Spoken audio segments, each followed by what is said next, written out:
Hello everyone, how are you all doing? Welcome back to Vedantu Punjab's learning platform.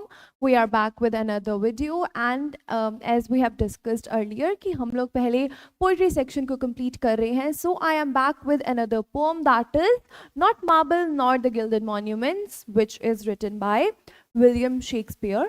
अब जो ये वाली poem है, it is comparatively different than any other poem. How? Because it is a sonnet. So जो Shakespeare है, you know, he's like the father of English literature. So he in total wrote 154 sonnets. तो आज हम अपनी poetry में जो ये करने वाले हैं, this is sonnet number 55. So out of those 154 sonnets that he wrote, आज हम 55th जो sonnet है वो करने वाले हैं. Now you people must be thinking कि पोम को सोनेट क्यों बोल रहे हैं, या फिर इसको अगर ये पोइट्री सेक्शन में इंक्लूडेड है, why is it not called a poem, right? So before we start with the our actual part, हमें ये भी समझना जरूरी है कि what actually is a sonnet and what is the difference between a sonnet and a poem. So let's get into it. Now, before we start, let's read a little about William Shakespeare.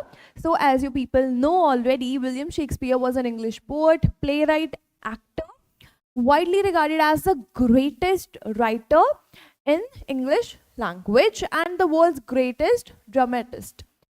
He is considered as the father of the English literature.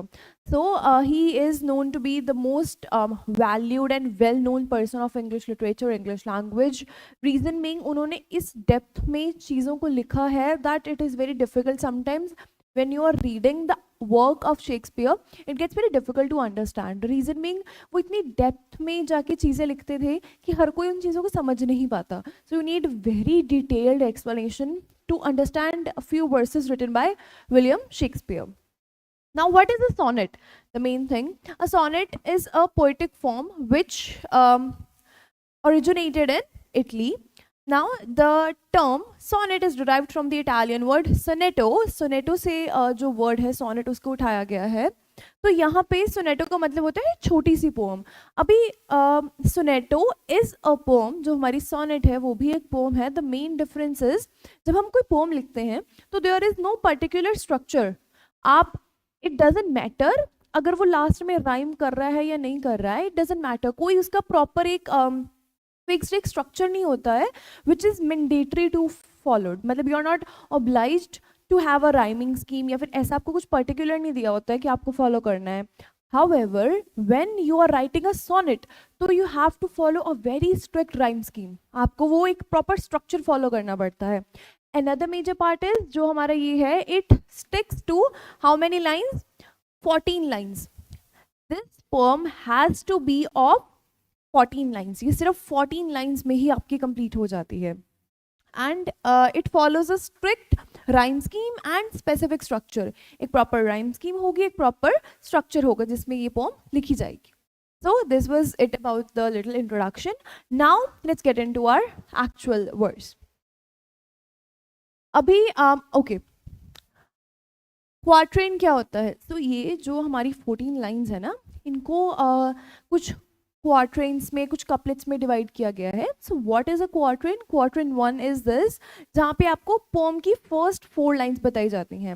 When the pome is divided into 4 parts, 4 लाइनों का एक एक part जब हम बना देते हैं उसको क्वार्ट्रेन बोलते हैं. So this is our quatrain number 1.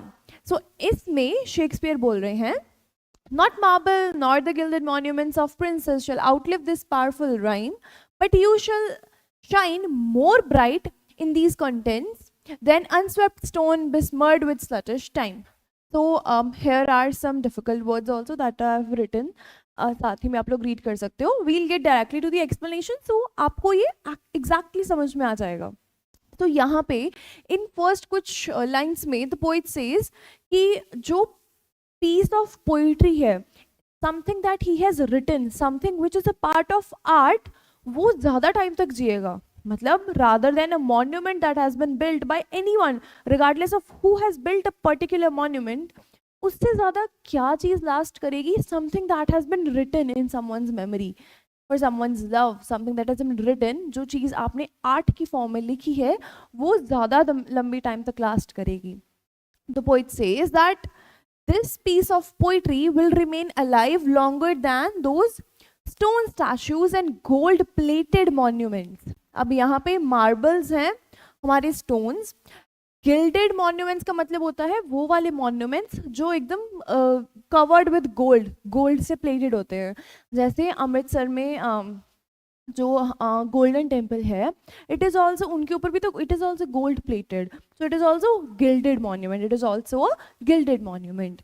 तो वो ये बोल रहे हैं कि जो ये मॉन्यूमेंट्स, गोल्ड प्लेटेड मॉन्यूमेंट्स और मार्बल से बने हुए हमारे मॉन्यूमेंट्स हैं जो रॉयल मैन ने बनाए हैं. Now have you ever thought, एक जो पुराने, हम जैसे मुगल्स के बारे में पढ़ते हैं, पुराने एम्पायर्स के बारे में पढ़ते हैं, तो उन्होंने इतने बड़े बड़े मॉन्यूमेंट्स क्यों कंस्ट्रक्ट करवाए होंगे. जैसे कोई भी दरवाज़ा है ना, कोई भी, जैसे वो बुलंद दरवाज़ा हो गया, या फिर ऐसे बहुत सारे उन्होंने ऐसे कासल्स बनवा दिए, कुछ ना कुछ महल बनवा दिया, ऐसे कुछ कर दिया. तो what was the exact reason behind that.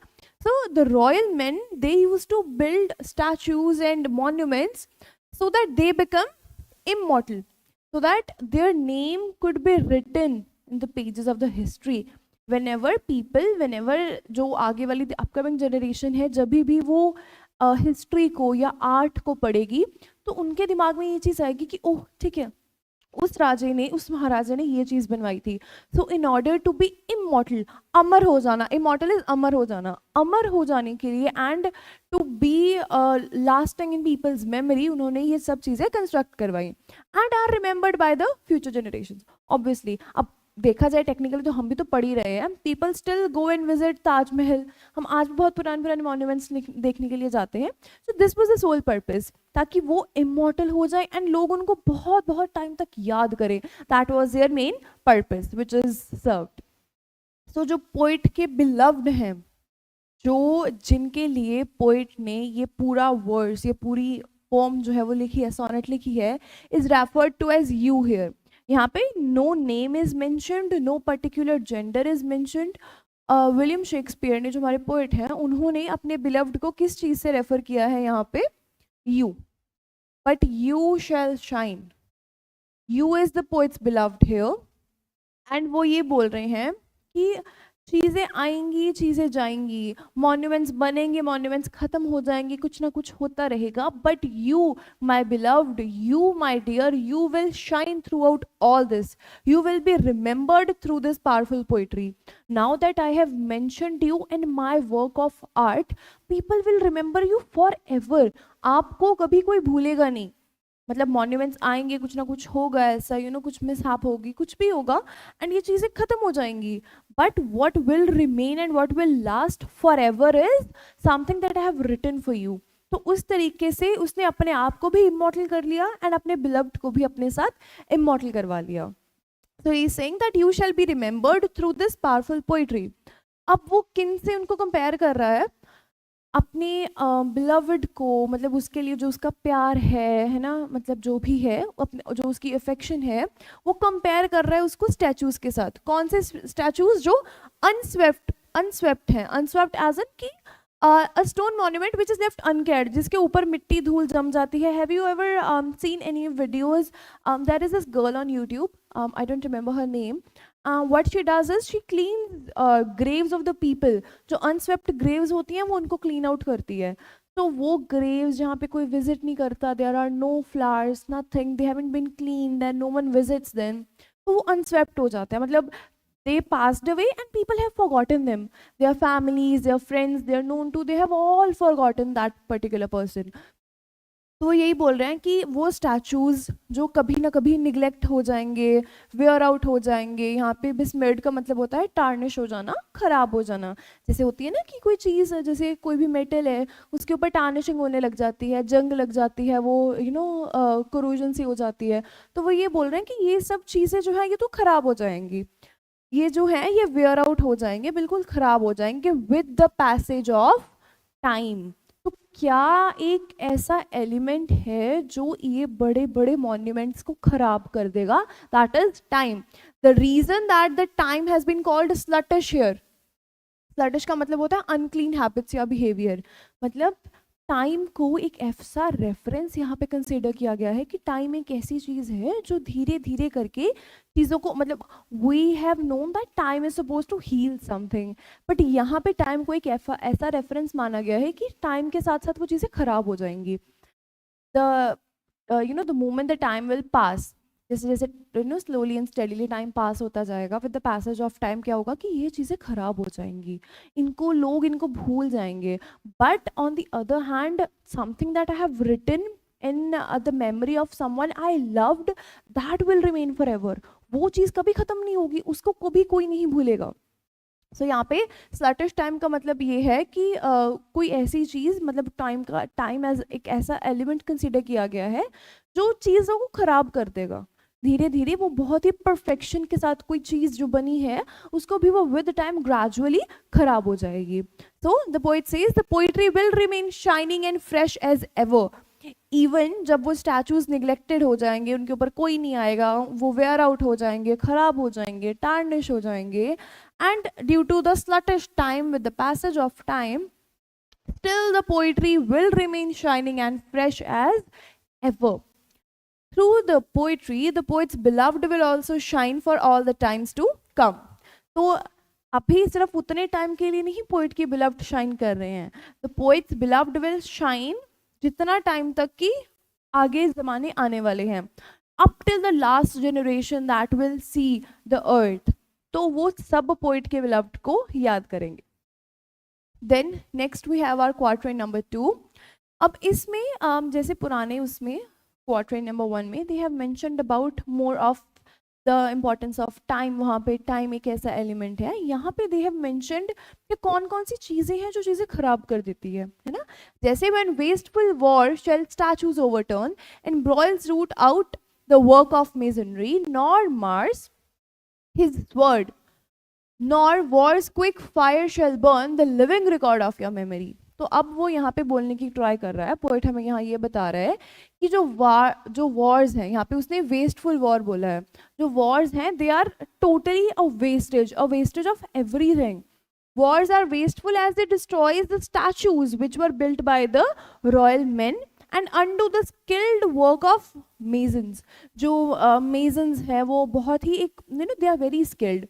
It takes a lot of skill and talent and obviously a lot of effort to create something as huge as like Taj Mahal या फिर any other monument that has been built so far.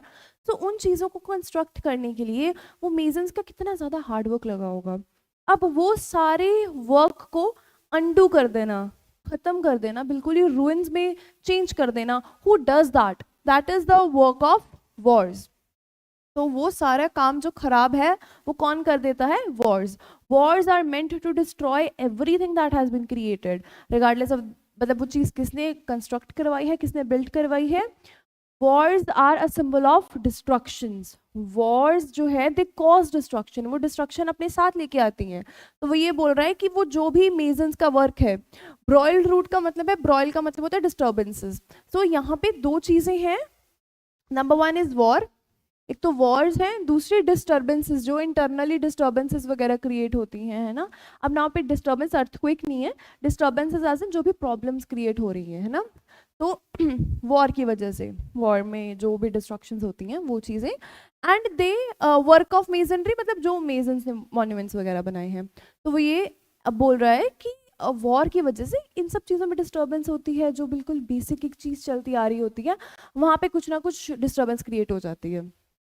अब यहाँ पे Mars his sword. अब यहाँ पे this poetry, sorry, such fights are destructive. Now why are they destructive? Because they destroy the great monuments and उनको ruins में convert कर देते हैं. इतने बड़े बड़े monuments जो masons ने बनाए हैं, जो बड़े बड़े kings ने बनवाए थे, बड़े बड़े रूलर्स ने बनवाए थे, they have the power, the war it has the power to like change everything into a ruin. वो completely उसको destruct कर देती है, destroy कर सकती है. उसमें इतना ज़्यादा जो है power है. Next, this poetry that has been written in the memory of the brave man that not even Mars. यहाँ पे Mars कौन है? The god of war.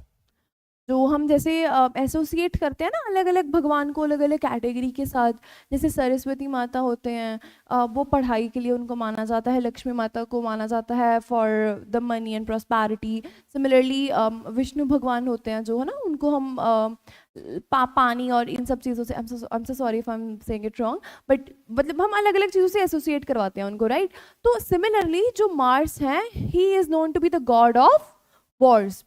तो वो ये बोल रहे हैं that the poetry has been written in the memory of the brave man। उस brave man की memory में ये चीज लिखी हुई है, जो खुद मार्स जो गॉड है वॉर के, वो भी उस चीज को खत्म नहीं कर सकते हैं। मतलब उसमें इतनी पावर है, जो something that has been written by the poet for his beloved in form of art, in form of poetry, rhyme, ये सब चीज़ों में उसने लिखा है, उसको खुद Mars the god of destruction, the god of war भी डिस्ट्रॉय नहीं कर सकते। और war's speedy fires shall destroy. अब whenever there is a war, तो हर चीज़ होता है ना बहुत स्पीड से फैल जाती है।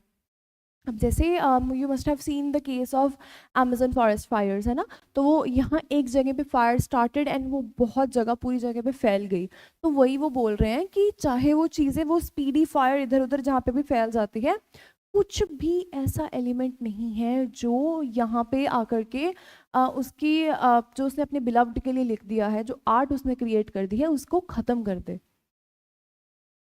It will survive through all the wars. Now, what is that one thing that will survive the wars? Will it be the monuments? No. Will it be something that has been written? Yes. तो जो चीज़ poet ने अपने जो अपने beloved है उसकी memory में उसने लिख दी है, वो चीज़ will survive the wars, nothing else will. Monuments तो रूइंस में कन्वर्ट हो जाएंगे, कोई भी आके बचा नहीं पाएगा। Even the god of Mars अगर वो ट्राई करें, पर वो खुद भी मिलके पोइट की जो राइटिंग है उसको चेंज नहीं कर सकते, उसको डिस्ट्रॉय नहीं कर सकते। नेक्स्ट अप क्वार्टरी नंबर 3, यहाँ पे this is against death and all oblivious enmities shall you pace forth, your praise shall still find room even in the eyes of all posterity that wear this world out to be ending doom। अब यहाँ पे against का मतलब against था, I've told you। oblivious enmity, enmity is जैसे हमारे जो enemies होते हैं, तो यहाँ पे वो हमें ये दिखाने की कोशिश कर रहे हैं। In these lines Shakespeare declares that his beloved, someone that he loved, someone that he has written for, जो आर्ट उसने लिखी है, will live on forever, वो हमेशा जिएंगे through the power of his poetry, उसकी पोइट्री के साथ। his poetry is that one tool which will let his beloved survive all this time। मतलब वो इतना लंबा पूरा, मतलब जब तक दुनिया रहेगी तब तक अगर वो सर्वाइव कर रहे हैं, the main reason is because the poet has written, the poet has indulged his art in it, उसने अपने आर्ट को वहाँ पे इंक्लूड किया है। तो वो ये बोल रहे हैं कि यहाँ पे कोई भी चीज़ उसको डिस्ट्रॉय नहीं कर पाएगी। Enmity which is forgetful of everything and so seeks to destroy everything. All oblivious enmity एक ऐसी चीज़, एक ऐसा एलिमेंट, एक ऐसी दुश्मन जो जिस चीज़ को वो सही देख लेगी उसको डिस्ट्रॉय कर देगी। Oblivious enmity is something that is tend to destroy everything that it sees. मतलब जो भी उसके आसपास में है, जो उसके सामने आ रहा है, वो उसको रुइंस में कन्वर्ट कर देगी, मतलब डिस्ट्रॉय कर देगी, complete destruction it will cause. So अब वो यहाँ पे बोल रहे हैं बट नीदर डेथ, ना तो death, not the destructive force of time which makes all the things fade into oblivion can erase the beloved's memory. अब वो ये बोल रहा है फिर चाहे वो कोई भी दुनिया की पॉसिबल चीज आ जाए, you talk about the god of war Mars, he can't destroy it। you talk about time, the main sluggish time, the main element जो हर चीज को खराब कर देता है, वो भी उसको टार्निश नहीं कर पाएगा, उसको खराब नहीं कर पाएगा। So every possible thing which is tend to destroy all the materialistic things, वो पोएट्री को, वो पोएट के वर्क को डिस्ट्रॉय नहीं कर सकते। अब पोएट के वर्क का डायरेक्ट मतलब क्या है? पोएट की बिलव्ड की मेमोरीज। तो वो ये बोल रहा है कि कोई भी चीज़ हो, कोई भी एलिमेंट आ जाए, वो मेरे वर्क को, दैट इज मेरे बिलव्ड की प्यारी मेमोरीज को डिस्ट्रॉय नहीं कर सकता। Then through the verses he has written, the beloved will continue to pace forth pace forth मतलब आगे चलता जाना. You shall pace forth मतलब out of all these things that will keep happening in the world, nothing will be able to stop it. कुछ उसको उसकी memories को कुछ रोक नहीं पाएगा, वो दुनिया में आगे बढ़ता जाएगा. Move forward in time as generations will come and go. Generations आएंगी जाएंगी आएंगी जाएंगी. अब can you imagine शेक्सपियर ने ये कब लिखा होगा, एंड वी आर लाइक कितने टाइम बाद, डेकेड्स डेकेड्स डेकेड्स है ना, मतलब ईयर्स के बाद की जनरेशन्स हैं हम, एंड फिर भी हम सेम चीज़ पढ़ रहे हैं. मतलब it is actually true. It has been like thousands of years since Shakespeare must have written this, and after all these years, we are still reading it. The things that he has written for his beloved, they are still alive. आज भी तो हम वही पढ़ रहे हैं ना. So then it says, people of all future ages will find space to admire and praise the beloved's beauty. Posterity का मतलब है future generation. तो वो ये बोल रहे हैं कि even in the eyes of all posterity, future generations जो हैं, जो आगे हमारी अपकमिंग जनरेशन्स हैं, वो भी आके ये चीज़ को एडोर करेंगी, एडमायर करेंगी. किसको एडोर करेंगी? हम लोग किसको एडमायर करेंगे? पोइट के बिलव्ड को. Someone that the poet loved, someone that he wrote for. हम भी आके उनको एडमायर करेंगे, उनकी प्रेज करेंगे. People of all future generations will find a space to admire and praise the beloved's beauty and virtue, even as the world itself grows old and moves towards its final end. अब यहाँ पे what is ending doom? Ending doom is like the doomsday.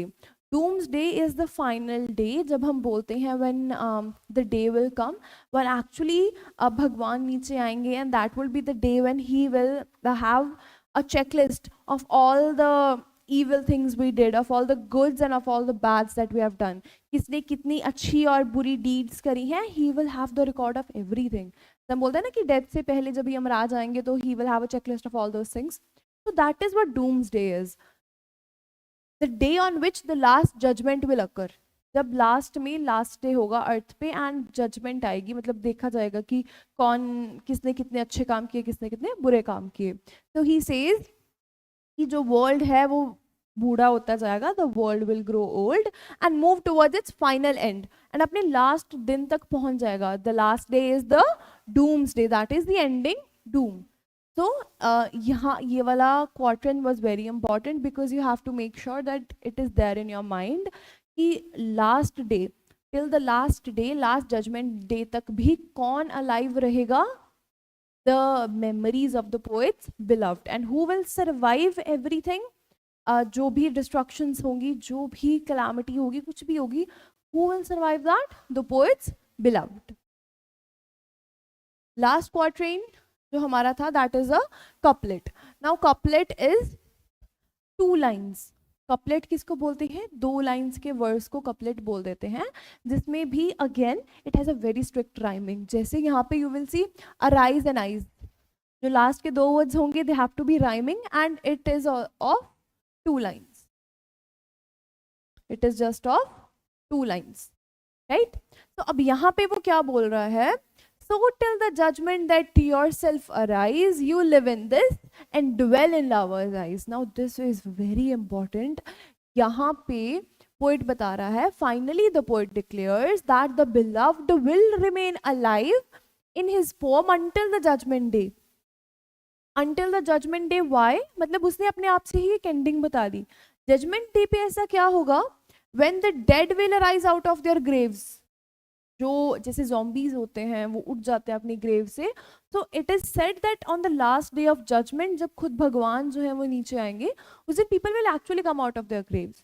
So he says when dead will arise and out of their graves, and Jesus Christ will descend on the earth to judge their acts. So that would be the last day, जब खुद Jesus Christ नीचे आएंगे and he will have the record of all the people and all their acts. That is when it would be the last day. क्योंकि तब तो दुनिया खत्म हो जाएगी ना. If he is saying that his beloved will also come out of the grave and that would be the last day, it will be the last day for everyone. तो दुनिया में कोई survive नहीं करेगा. जब तक लोग survive कर रहे हैं तब तक his art is alive. The memories of his beloved are alive. Once the world ends, that is when the memories will end. तब वो चीज़ fade away होगी, उससे पहले नहीं होगी. So he says till the last day of judgment, when his beloved will arise out of his grave, he will remain alive through this poem. तब तक, जब तक लास्ट डे नहीं आ जाता, they will remain alive. Until that, तब तक, उस divine moment तक, the beloved will live eternally. Eternally as in till the last, मतलब जिसका कोई end नहीं है, अमर type हो जाता है जो. Within these verses and in the hearts and eyes of all true lovers who read them. Now he says that ये जो उसने words लिखी है, ये जो उसने एक बहुत ही प्यारी सी लाइंस लिखी हैं, उसने एक राइम बनाई है, तो ये जो राइम है ये पूरा टाइम जिंदा रहेगी. तुम जियोगे, you live in this, you age in the poet's beloved. So he saying कि you will also live through all this and also you will be alive in whose eyes? In the eyes of the people who are true lovers. The someone who is truly in love, उसकी आंखों में the person who is actually in love now will be able to relate to this poem. कि बाकी दुनिया का कुछ नहीं आता पता, but someone that I love, someone I have written for will be alive, will remain eternally alive. वो तो बिल्कुल अमर है, that will have no end. Ever since, ever till the time, जब तक ये दुनिया रहेगी, दुनिया जहाँ रहेगा, तब तक the beloved's memory will be there. So this was it. हमने हमारे क्वार्ट्रेन्स भी हो गए, हमने ये कपलेट भी कर लिया. This is how the pome ends. उसने अपने जो सोनेट है उसकी एंडिंग ऐसे करी है. तो now we will get to the question parts. अब यहाँ पे कुछ मैंने 1 मार्क 2 मार्क क्वेश्चंस उठाए हुए थे, 1-2 लॉन्ग क्वेश्चंस उठाए थे जो मैंने कुछ प्रीवियस एग्जाम्स में देखे थे. So let's cover them up. एक ही साथ कवर अप कर लेंगे, it will be better. Why? Because थोड़ा फ्लो बन जाता है. But before that we also need to understand the theme and message of the sonnet, the poem. So the central theme is immortality of beauty and love through poetry. Out of all those things that exist today, सबसे ज़्यादा अमर रहने वाली चीज़ क्या है? सबसे ज़्यादा immortal चीज़ क्या है? The beauty and love. Immortality of beauty, क्योंकि उसको ये लग रहा है कि जो उसका beloved है, that is like उसकी जो ब्यूटी है, उसके जो उसके साथ प्यार है, जो लव है, that has no end, that sees no end, no limits, nothing. Shakespeare believes that time, war and death, अब ये जो 3 चीजें हैं, they are the main reasons, they are the main destructing factors. तो वो ये बोल रहा है कि ये जो डिस्ट्रक्टिंग फैक्टर्स है ना, टाइम, वॉर और डेथ, ये जो चीजें हैं, ये मटीरियलिस्टिक मॉन्यूमेंट्स को डिस्ट्रॉय कर सकते हैं. मतलब कोई चीज जो अभी बनाई है, टाइम के साथ करोड हो गई, खराब हो गई, कहते यार ये तो उनको डिस्ट्रॉय कर सकती है. अब डेथ आएगी, एक लाइव पर्सन को लेके चली जाएगी, कहता यार पर मैंने तो किसी के लिए कुछ आर्ट बना दी ना, मैंने तो एक किसी की मेमोरीज को, एक पूरी लाइफ टाइम की मेमोरीज को अपने पेन के साथ आर्ट की फॉर्म में कन्वर्ट कर दिया, which has no end, which is immortal, उसका तो कोई एंड ही नहीं है. So he says that, but ये जो उसने वर्स लिखा है, it has the power to preserve memory forever. वो तो पूरी दुनिया, मतलब पूरा टाइम चलेगा. So his poem will keep the beloved's name and virtues alive long after physical monuments have turned to dust. तो जब तक वो physical monuments, हर चीज it would have converted into ruins, मेरी dust, तो वो बोल रहा है कि उस टाइम पर भी जो मेरी memories हैं beloved की, they will remain alive. So what are the another themes that are included? The power of art and words over mortality. ये जो मौत वगैरह है, mortal चीजें हैं, उनके आगे what stands in front of it is art and words. And next is triumph. Triumph is like the victory of love and beauty over time and decay. Time जो है वो हर चीज को स्लोली एंड स्टेडली जो वो पास होता रहता है, तो चीजें खराब होती हैं. बट यहाँ पे टाइम से कौन जीत गया है? Who has got its victory over time and decay, that is love and beauty. Next is the eternal nature of true admiration and affection. Someone you truly admire, someone you have you're very affectionate about, affectionate for. तो उन चीज़ों के लिए there is no destruction. वो चीज़ें destroy हो ही नहीं सकती. Someone you truly love from the core of your heart, they cannot be destroyed. अब उसको फिर time हो या कोई भी additionally कुछ element आ जाए, it cannot destruct it. So I hope the theme of the poem is clear. So you can revise it एक बार, आप इसको अपने वर्ड्स में उसके बाद में थोड़ा थोड़ा शफल अप करके लिख सकते हो. We will move on to the message that the William Shakespeare our poet is trying to convey through this poem, that is that true beauty and love never die when they are captured in art and poetry. So if you want to preserve something, and if you want to preserve the memories of someone very special to you, what you have to do, you have to capture it in art and poetry. अगर आप उसको art और poetry में change कर दोगे तो वो चीज़ forever के लिए preserve हो जाएगी. He assures the beloved that while marble statues and grand tombs may crumble, तो वो ये बोल रहा है कि जब एक टाइम आएगा जब बड़े बड़े जो हमारे पास मार्बल के स्टैचूज हैं, बहुत बड़े बड़े टूम्स हमने बनाए हुए हैं किसी की मेमोरी में, किसी की ग्रेव्स हैं वहाँ पे, जब वो क्रम्बल हो जाएगा, जब वो एशेज में, रूइंस में चेंज हो जाएगा ना, तो फिर भी उसका जो वर्स है will keep their memory alive till the ending doom till the last day of judgement. Very good. तो तब तक वो है जो मेमोरीज उसकी अलाइव रहेंगी. चीजें मटीरियलिस्टिक चीजें तो वो रूइंस में चेंज हो जाएंगी, but something that he has written, जिसमें आर्ट आ गई, वो चीज कभी खत्म नहीं होगी. Through poetry, one can achieve spiritual and emotional immortality. Spiritual related to God, when you are connected to God, and emotional मतलब जिसके साथ you are truly connected with, तो वो आप immortality मतलब अमर हो जाते हो. You achieve that immortality when you are connected, outlasting even death itself. फिर you are not scared of even death. Once you have a good connection with spiritual and emotional immortality, once you have changed into that, then you are not even scared of death.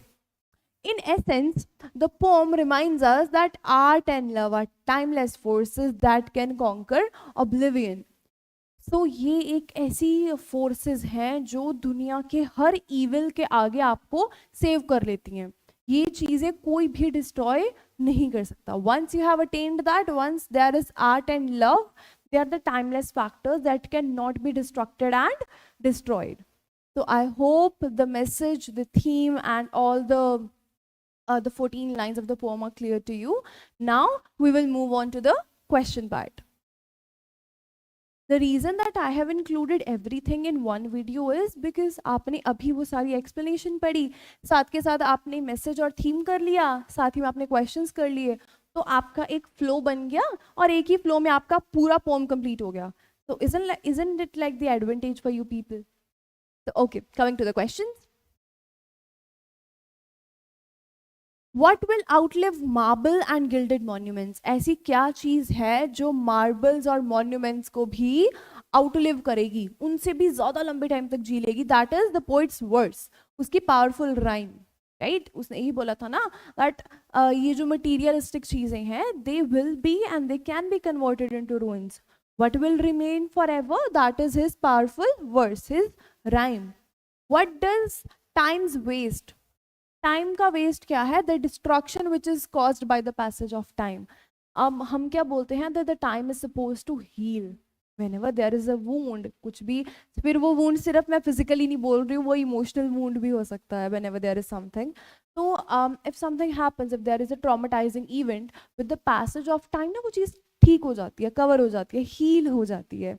But कई बार क्या होता है, कुछ ऐसी चीज़ें होती हैं जो टाइम के साथ खराब होती रहती हैं, डिस्ट्रक्ट होती रहती हैं. तो यहाँ पे टाइम को उस वे में लिया गया है that the time is the time tarnishes things. वो टाइम को, चीज़ों को करोड कर देता है, उनको खराब कर देता है, डिस्ट्रक्ट कर देता है उनको. तो the destruction which is caused by the passage of time. अब यहाँ पे मार्स क्या सिंबलाइज कर रहे थे? हमने पढ़ा था ना, मार्स थे, सॉरी,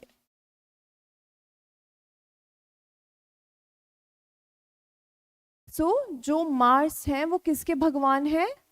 वॉर के. So they are known for wars and for destruction. Obviously जहाँ पे वॉर है वहीं पे डिस्ट्रक्शन है. We know it, we have seen it, है ना. So what does sluggish time mean? Sluggish time is dirty, careless and destructive time, जो हर चीज को खराब कर देता है, किसी भी चीज को नहीं छोड़ता. मतलब अगर टाइम अपने उस डर्टी रोल में आ जाए तो इट स्पेयर्स नथिंग. फिर वो किसी भी चीज को, there is no escape, right. Next question, what does the poet say will survive till the ending? No. What is that one thing that will survive till the end of the day, till the earth will last, till the मतलब जो भी living चीजें हैं वो चलेंगी तब तक? what is that one thing that will last? that is the praise and the memory of his beloved. जो उसकी बिलव्ड की प्रेज है, जो उसने तारीफ की है, जो उसने अपनी अफेक्शन को और अपने लव को शो किया है, that will remain for ever. Next, what does the poet mean by not marble not the gilded monuments of princes shall outlive this powerful rhyme? तो उसका क्या मतलब था जब उसने ये चीज मेंशन करी दैट कोई मार्बल या कोई भी मॉन्यूमेंट सर्वाइव नहीं करेगा? He meant that his poem will live longer. जो बड़े बड़े, वो बोला जो बड़े बड़े the grand tombs that are constructed of the kings, वो उसकी जो पोम है he it will live longer than that. जो बड़े बड़े मॉन्यूमेंट्स कहता है ये किंग्स ने बिल्ड करवाए हैं, his verse, his art, his work, it will live longer as verses can't be destroyed by time or war. The major destructing factors are, can you people please comment down the major 3 destructing factors? 3 ऐसे factors जो हर चीज को destroy कर देते हैं. We have already studied it, the major 3 factors we have already discussed. Can you please comment it down below? Thank you. By that time, we'll move on to the next question. That is, what is the effect of time on monuments and statues? जो time है उसका monuments पे और statues पे क्या impact पड़ता है, क्या कुछ पॉजिटिव या नेगेटिव इम्पैक्ट पड़ता है? Let's see. सो जो टाइम है वो इंस्क्रिप्शंस को, समथिंग दैट इज रिटन है ना, जैसे कुछ किसी चीज़ के ऊपर कुछ लिख दिया गया है, कोई इंस्क्रिप्शंस हैं, वो उनको ख़त्म कर देता है, इरेज कर देता है, और स्टैचूज को तोड़ देता है, और मॉन्यूमेंट्स को रुइन कर देता है. बट इन सब मटीरियलिस्टिक चीजों के ऊपर उसका इम्पैक्ट है, पोइट्री के ऊपर नहीं है. It can not destroy poetry, it can not destroy a work of art. Next, how does Shakespeare show the immortality of his verse in the poem? So he declares that चाहे time और war वो materialistic चीजों को destroy कर सकती हैं, but उसका verse जो है वो उसके फ्रेंड की, उसकी बिलवड की मेमोरी को हमेशा जिंदा रखेगा. कब तक जिंदा रखेगा? Even after the world ends, जब तक ये दुनिया खत्म नहीं हो जाती है उसके बाद तक भी. If there is any generation या फिर उसके बाद कुछ भी अगर होगा, तो that will still remember how much the poet he loved his beloved. उसने अपने बिलव्ड को कितना प्यार किया. Everyone will remember that. Discuss how Shakespeare's poem glorifies the power of poetry over monuments. अब वो ये चीज़ क्यों दिखा रहा है कि तो जो इतने बड़े बड़े monuments हैं ये तो कुछ भी नहीं है. Something that I have written, जो मेरी poetry है, that is much more powerful than that. How come he says that? So in the poem, Shakespeare claims that marble tombs and golden statues which are built by the princess, वो तो temporary है. कहता वो तो चीज़ें materialistic चीज़ें हैं, वो तो टेम्परेरी हैं.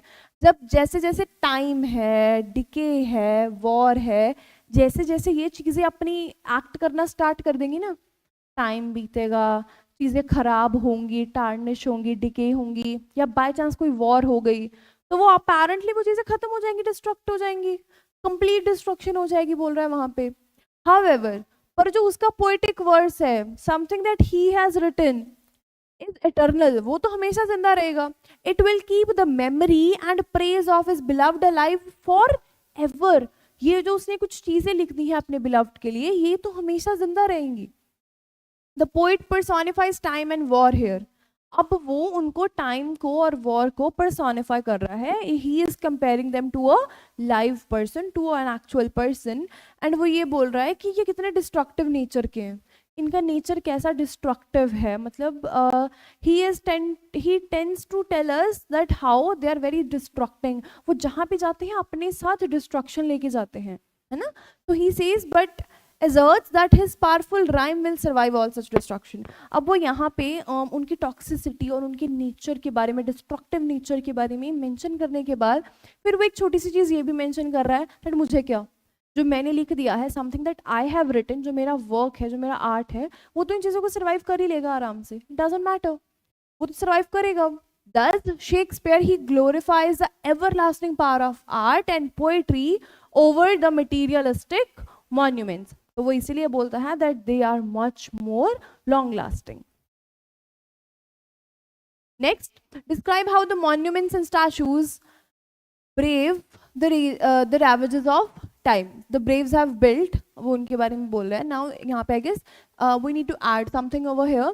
So basically the poet is asking कि हमें ये describe करना है कि monuments और statues जो हैं वो कैसे कैसे टाइम के ravages होते हैं, मतलब उनके something that is against time, वो टाइम के साथ पैरेलल चल रहे हैं, टाइम उनको डिस्ट्रॉय कर रहा है.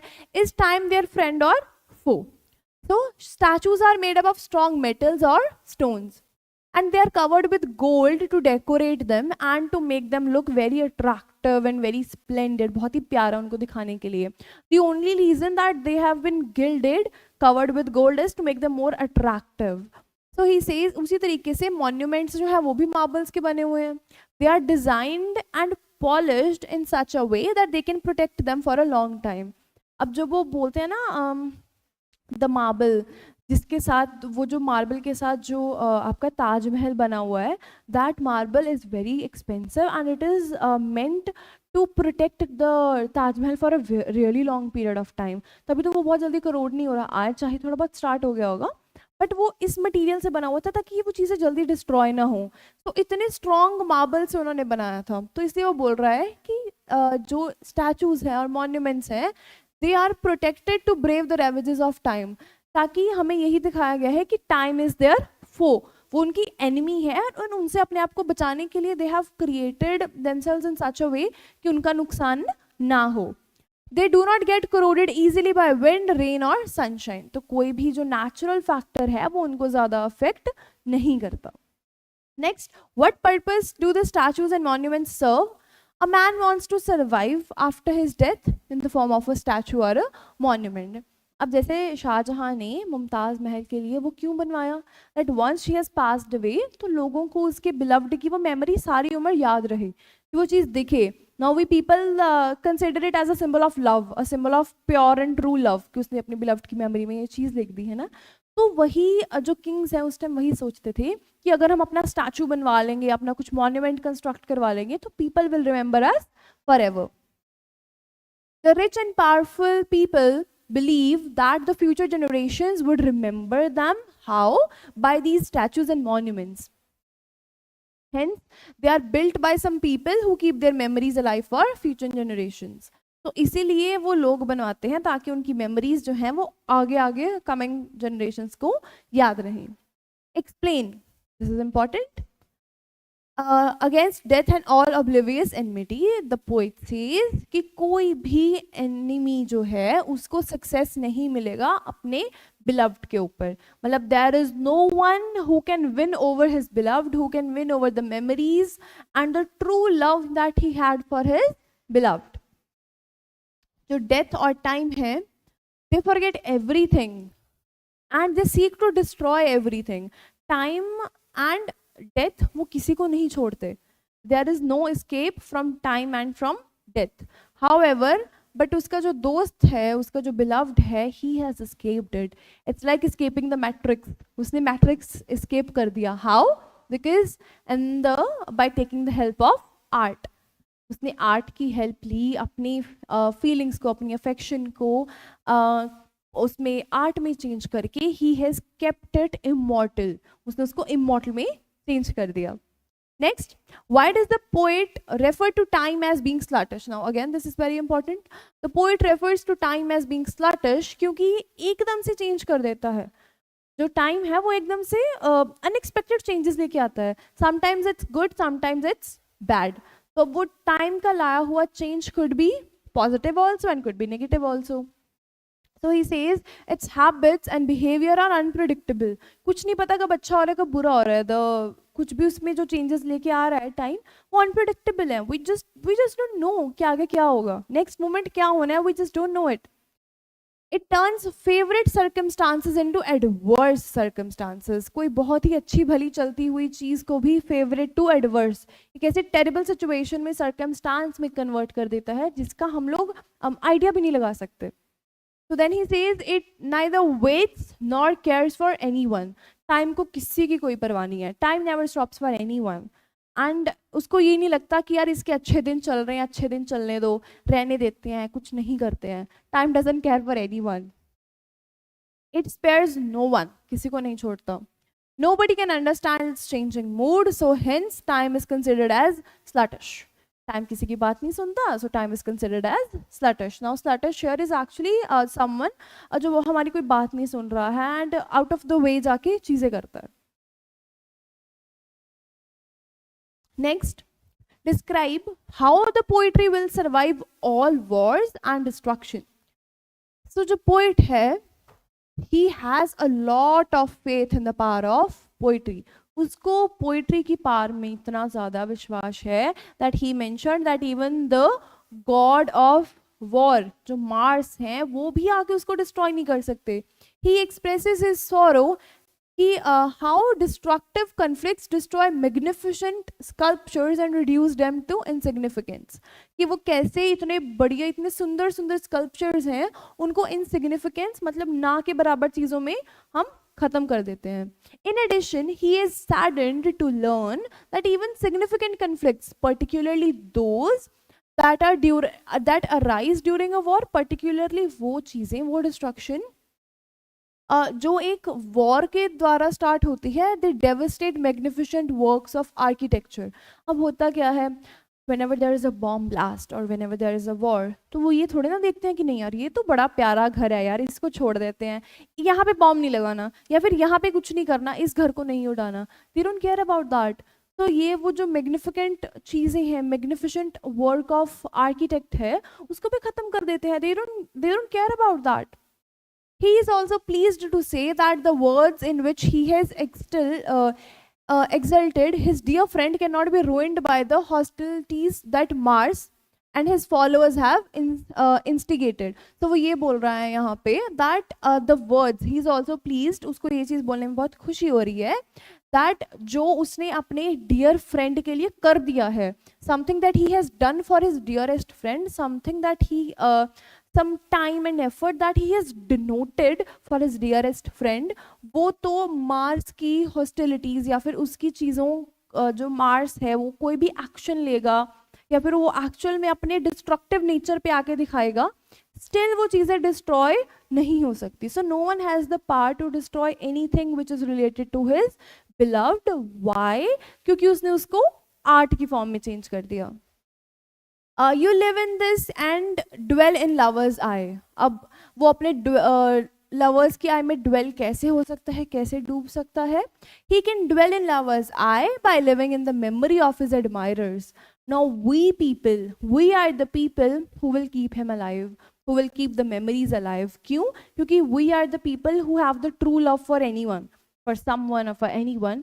तो जब हम ऐसी कोई चीज़ पढ़ के when we start to relate it and when we tend to miss the poet and his beloved, so that is how we keep it alive. ऐसे ही हम उन चीज़ों को alive रखते हैं.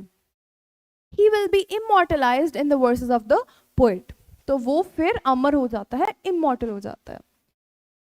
What values are highlighted in the above line? ये जो line है इसमें what are the values that we get to learn? Despite death and enemies, one can be remembered by his good deeds.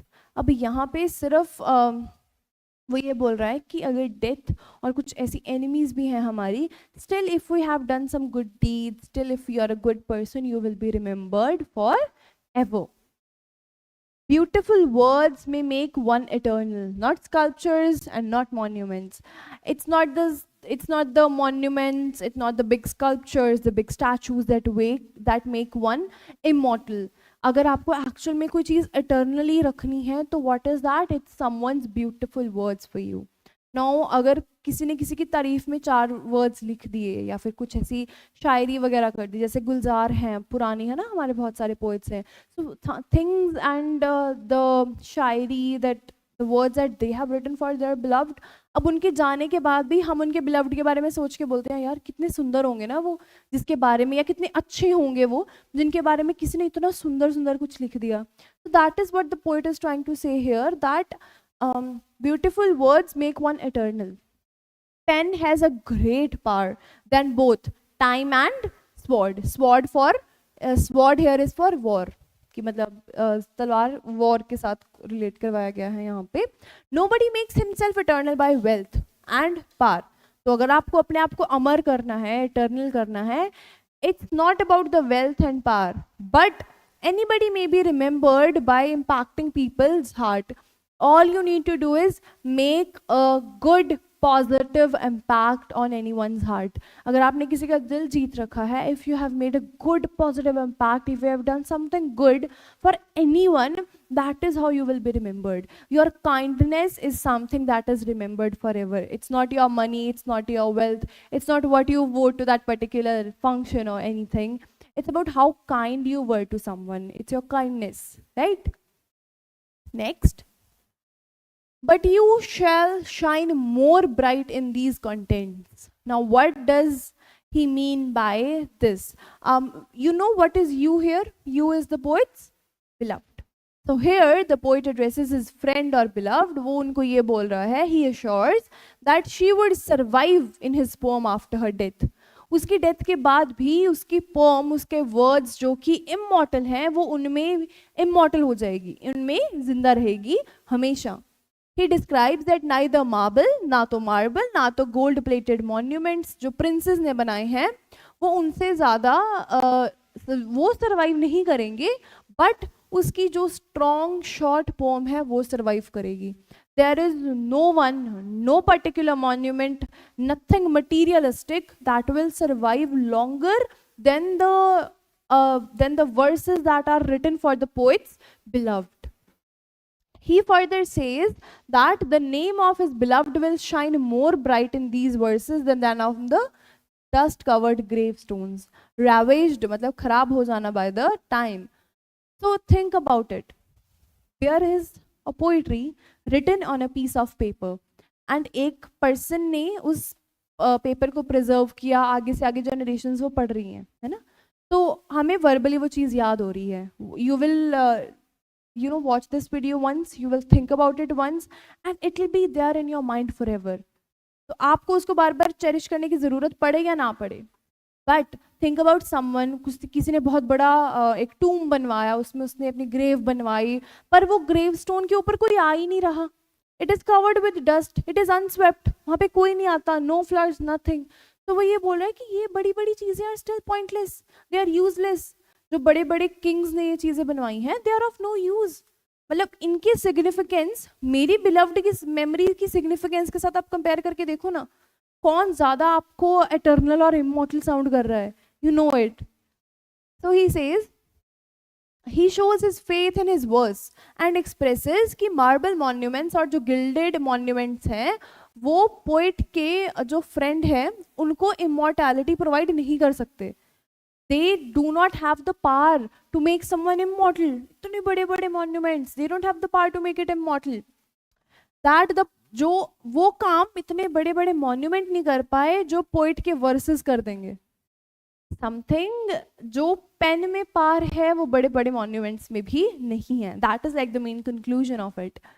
He tells his beloved कि उसकी poetry के पास ऐसी पार है कि it will be able, उसकी the poetry will be able to withstand the time's destruction and confer immortality. तो वो ये बोल रहे हैं कि मेरे पास मेरे पेन में इतनी पावर है कि मैं जो डिस्टर्बिंग एलिमेंट्स हैं, जो हमारे डिस्ट्रक्टिंग फैक्टर्स हैं, मैं उनके साथ लड़ सकता हूँ. I have the power to withstand it, to stand in front of it.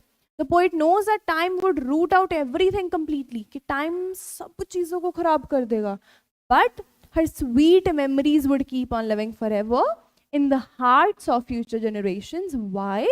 Because she lies immortalized in his poem. अब सब मर जाएंगे, सब खत्म हो जाएगा, everything will be converted into ruins, but what will survive? His poet की beloved की memories. Why? क्योंकि उसने उनको immortal कर दिया. How? By writing it, by mentioning her in his words, by mentioning her in his words.